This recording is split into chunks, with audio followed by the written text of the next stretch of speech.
नवी मुंबईच्या सीवूड्स परिसरातील DPS शाळेत एका बस चालकाकडून 4 वर्षांच्या विद्यार्थ्यांवर लैंगिक अत्याचार झाल्याचा धक्कादायक प्रकार उघडकीस आला। या घटनेनंतर संतप्त पालकांनी शाळेच्या बाहेर शांततेत आक्रोश मोर्चा काढला। या आंदोलनात मनसे आणि ठाकरेंच्या शिवसेनेचे पदाधिकारी सहभागी झाले होते। त्यावेळी शाळा प्रशासनाच्या विरोधात घोषणाबाजी करण्यात आली।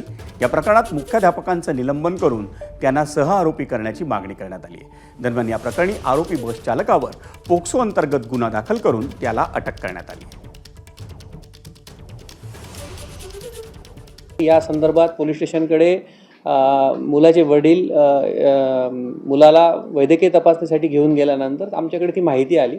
त्यानंतर लगेच त्यांना आपण पोलीस स्टेशनमध्ये आणलं आणि तात्काळ फिर्याद दाखल करण्याची प्रक्रिया सुरू केली। त्या दरम्यानच या संदर्भातला संशयित जो व्यक्ती होता त्याची माहिती घेतली आणि त्याला 1 तासाच्या आत पोलीस स्टेशनला आपण आणलं आणि त्यानंतर फिर्याद दाखल झाली। त्यानंतर गुन्ह्यामध्ये त्याला अरेस्ट करण्यात आली आणि 30 तारखेपर्यंत त्याचा PCR आहे।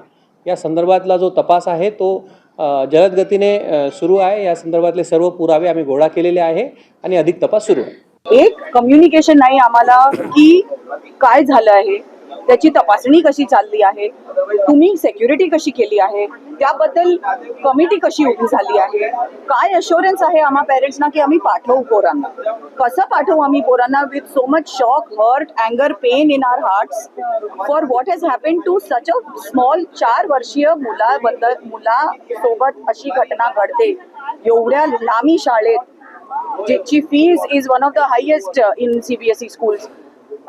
It is a very shameful thing.